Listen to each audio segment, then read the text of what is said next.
అందరికీ నమస్తే. Welcome to our channel. Present మనతో పాటు గెస్ట్గా ఉన్నారు పొలిటికల్ అనలిస్ట్ శ్రీలీల గారు. మేడం నమస్తే అండి. నమస్తే. మేడం, అంటే కూటమి ప్రభుత్వం ఏ పరిశ్రమను తీసుకొచ్చినా, ఏ అభివృద్ధి పనులు చేసినా దానికి వెంటనే వైసీపీ వాళ్ళు ఇది మా ప్రభుత్వ హయాంలోనే జరిగింది, మీరు కొత్తగా చేసింది ఏంటి అని చెప్పేసి క్రెడిట్ చోరీ అని ఒక కొత్త పదాన్ని తీసుకొచ్చారు. దాన్ని అలాగే మాట్లాడుతూ ఉంటున్నారు. అయితే ఈ మధ్యకాలంలో మొన్నటి వరకు గూగుల్ సంస్థ కూడా మేమే తీసుకొచ్చామన్నట్టు కూడా చెప్పారు. అయితే ఇప్పుడు మన రాష్ట్రానికి అంటే ప్రపంచ దిగ్గజ సంస్థ అయినటువంటి ఆర్సిలర్ మిట్టల్ అలాగే నిప్పన్ స్టీల్ సంస్థ వారు మరి అనకాపల్లి దగ్గర ఉన్నటువంటి నక్కపల్లి దగ్గర శంకుస్థాపన జరుగుతుంది స్టీల్ ప్లాంట్కి. అయితే విచిత్రం ఏంటంటే ఇప్పుడు దాకా దానికి సంబంధించి వ్యతిరేకంగా ఎటువంటి ఆర్టికల్ కానీ లేదంటే ఎవరు మాట్లాడట్లేదు. ఇంకా చెప్పాలంటే సాక్షి వాళ్ళు ఈ విధంగా జరుగుతుందని చెప్పేసి ప్రకటనలు కూడా చేస్తున్నారు. అంటే దీని వెనక ఏదైనా మాస్టర్ ప్లాన్ ఉందంటారా, లేదంటే ఏంటంటారు? అసలు ప్లాన్ ఇచ్చేవాళ్ళు లేక ఎవరు మీకు అర్థమైందా?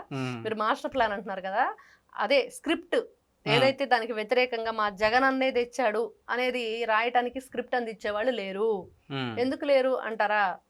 మరి ఒకవైపు ఒక షెల్లి, ఇంకొక వైపు ఇంకో షెల్లి, ఇద్దరిని ఎదుర్కోవాలంటే ఆ స్క్రిప్ట్ అంతా అటువైపుకి వెళుతుంది. వాళ్ళ మీద ఏ విధంగా దాడి చేయాలి, వాళ్ళ మీద ఏ విధంగా కథనాలు ప్రచురించాలి, వాళ్ళ గురించి ఏ విధంగా. మరి ఆ చెల్లెలను చూస్తే షర్మిలా గారు మా అన్నయ్య చోర్ అంటుంది. మరి ఇంకా ఆయన ఏ చోరీ గురించి మాట్లాడతాడు చంపండి. ఇప్పుడు మీరు అన్నారు క్రెడిట్ చోరీ అని, మరి ఈయనే ఒక చోర్ అంటే ఇప్పుడు మరి ఈ చోర్ గురించి చెప్పుకోవాలంటే మరి ఆ కథనాలన్నీ వాళ్ళు ఏ విధంగా తయారు చేసుకోవాలి, షర్మిలా గారి మీద ఏ విధంగా దాడి చేయాలి, వైఎస్ విజయలక్ష్మి లెటర్ మీద ఏ విధంగా దాడి చేయాలి, మరి తిరుమల తిరుపతి దేవస్థానం గురించి, ఇవన్నీ ఇప్పుడు ఈ రోజున వాళ్ళ ప్లాన్స్ అన్ని అటువైపు ఉన్నాయి. పాపం జగన్మోహన్ రెడ్డి ఎన్నని పడతాడు చెప్పండి మీరు? ఒకవైపు ఒక షెల్లి, ఇంకోవైపు ఇంకో షెల్లి, తల్లి, ఇంతమంది ఇన్ని రకాలుగా ఇబ్బందికి గురి చేస్తుంటే ఉక్కిరి బిక్కిరి అయిపోతున్నాడు అమ్మ పిల్లోడు అన్నట్టు అయిపోయిందని పరిస్థితి. అంటే వాటిలో బిజీ అయిపోయి ఇప్పుడు దీని మీద అంత ఫోకస్ చేయలేదంట. మరి అంతే, లేకపోతే తగుదనమ్మా అంటూ అరే బాబు ఇది మాది అని వచ్చేస్తారు. అది వాళ్ళది అయినా కాదా అనేది పక్కన పెడితే ఫస్ట్ ఇది మాది అంటారనమాట. ఒకవేళ రేపు మాకు ఒకే రోజు అనలేదు, కొన్ని రోజుల తర్వాత అంటే దానికి మీరు ఇచ్చే సమాధానం ఏంటి? ఏమంటారు? ఏ మొహం పెట్టుకుని అంటారు? ఏ విధంగా అంటారు? ఒకవేళ అన్నారనుకో అప్పుడు ఆయన స్టీల్ ప్లాంట్ అమ్మేయాల్సిందే అన్నాడు కదా వైజాగ్ది, దానికి కూడా సమాధానం చెప్పాల్సి వస్తుంది. ఆ రోజున స్టీల్ ప్లాంట్ అమ్మేసి ఇది పెడదాం అనుకున్నావా అని అడుగుదాం. అంతే కదా మరి.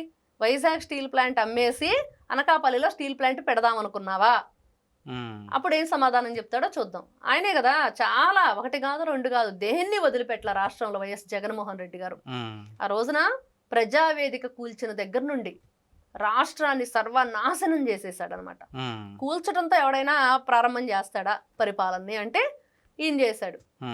ఎక్కడైనా ఒక మంచి చేద్దాము, 10 మందికి ఇళ్ళు కట్టించిద్దాము, 10 మందికి విద్య నేర్పిద్దాము, 10 మందికి ఆరోగ్య సమస్యలని నయం చేసే విధంగా వైద్య సహాయం అందిద్దాము, రాష్ట్రాన్ని ప్రగతి పదం వైపు ముందుకు నడిపిద్దాం అనుకుంటారు. కానీ వీళ్ళ దుర్మార్గం ఏంటి?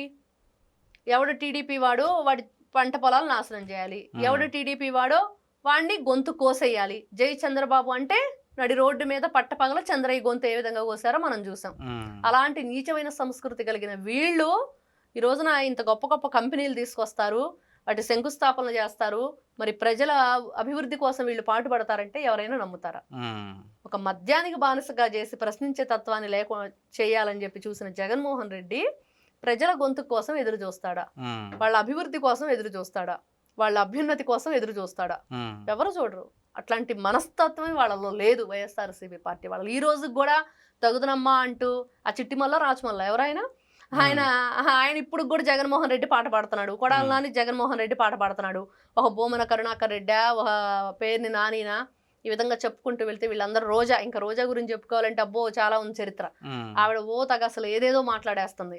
మరి వీళ్ళు ఆయన ఎప్పుడు ఈయన పక్కన ఎప్పుడు ఉన్నాడు కదా, మరి దానికి ఏం సమాధానం చెప్పింది? ఇట్లాగా ఏదైనా ఒక సంస్థ రావాలన్నా దానికి మనం ఎలాంటి మౌలిక సదుపాయాలు అందిస్తున్నాం, ఇన్ఫ్రాస్ట్రక్చర్ ఉండాలి. 1,50,000 కోట్లు పెట్టుబడి అంటే మామూలు విషయం.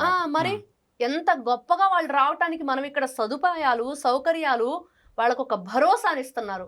మరి అది ఎవరి వల్ల సాధ్యమైంది? ఈ రోజున నారా లోకేష్ గారు, నారా చంద్రబాబు నాయుడు గారు, పవన్ కళ్యాణ్ గారు, డబల్ ఇంజిన్ సర్కార్ గా కూటమితో పాటుగా ఉన్న ప్రధానమంత్రి మోడీ గారు, బీజేపీ గవర్నమెంట్. మరి ఇన్ని రకాలుగా ఒక రాష్ట్రం కోసం, రాష్ట్ర ప్రజల కోసం అభివృద్ధి పదం వైపు నడిపించడానికి అడుగులు వేస్తుంటే వీళ్ళ దిక్కుమాలిన సోదేంటండి? ఎంతసేపటికి ఏదో ఒకటి ఎలిగేషన్స్ తీసుకొస్తూ ఏదో ఒక రాద్ధాంతం చేసుకుంటూ ఈ రోజున కుటుంబ సమస్యలతో పాపం సతమతం అవుతున్నాడు. ఎక్కడ పోతాయా ఈ డబ్బులు అని చెప్పి కొట్టేసాను, కష్టపడి జైలు జీవితం కూడా అనుభవించి వచ్చాను, వీళ్ళు వచ్చేసి గద్దల్లా ఎక్కడ తన్నుకుపోతారో అని చెప్పేసి గుంట నక్కలా కాచుకొని ఉన్నాడు జగన్మోహన్ రెడ్డి. అందుకనే ఈ గుంట నక్క వేషాలన్నీ ఇక్కడ వేయలేకపోయాడు. అంతే అనుకోవాలి మరి. ఎందుకంటే ఈ రోజున ఎన్ని రకాలుగా మనం చూస్తున్నాము రాష్ట్రంలో, ఎన్ని కంపెనీలు వస్తున్నాయి, ఎంత మందికి ఉద్యోగ భరోసా చూసాను. జాబ్ క్యాలెండర్ ఉగాదికి కానిస్టేబుల్ కానివ్వండి, కాలేజ్ జాబ్ క్యాలెండర్ కూడా ఏముండదు, వేస్ట్ అని చెప్పేసి కొంతమంది వైసీపీ వాళ్ళే మాట్లాడుతున్నారు. అది లేదు ఇది లేదు అని చెప్పేసి మరి కొంతమంది మాజీ ఎమ్మెల్యేలు మాజీ మంత్రులు మాట్లాడుతున్నారు. దానికి గురించి మీరు అవును, వాళ్ళ దృష్టిలో అంతే మరి. ఎందుకో చెప్పనా, జగన్మోహన్ రెడ్డి ప్రతి జనవరిలో క్యాలెండర్ విడుదల చేస్తానన్నాడు, జాబ్ క్యాలెండర్.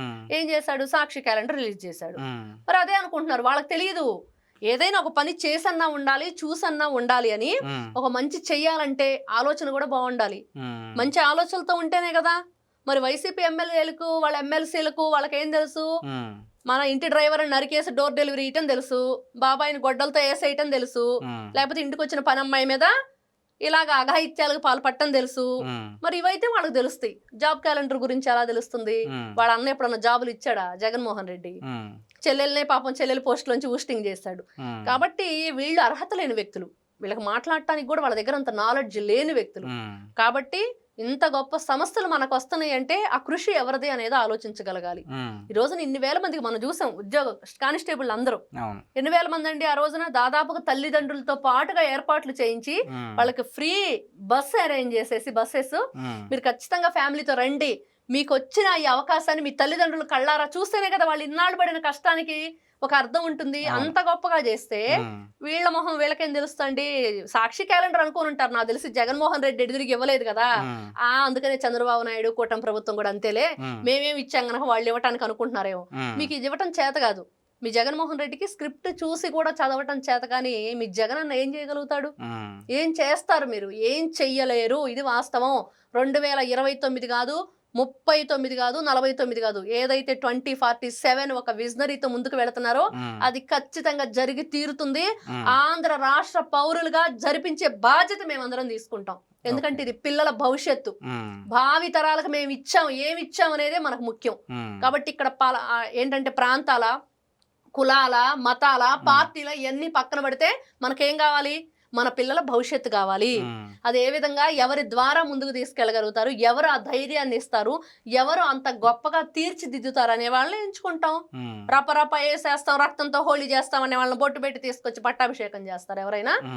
అది అసలు జరగని పని. జగన్మోహన్ రెడ్డి కళ్ళు మూసుకొని అంటారు కదా, కళ్ళు మూసుకొని కలలగంట కూర్చోవటమే తప్పించి జన్మలో ఇంకా మళ్ళీ రాజకీయ జీవితంలో ఆయన ఎటువంటి వెలుగులు చూడబోడు. ఆయన చూడకుండా ముందు మేము చేస్తాం ఆంధ్ర రాష్ట్ర పౌరులు. ఇది మాత్రం పక్కా జరిగి తీరుద్ది. ఓకే, థ్యాంక్ యూ అండి. నమస్తే అమ్మా.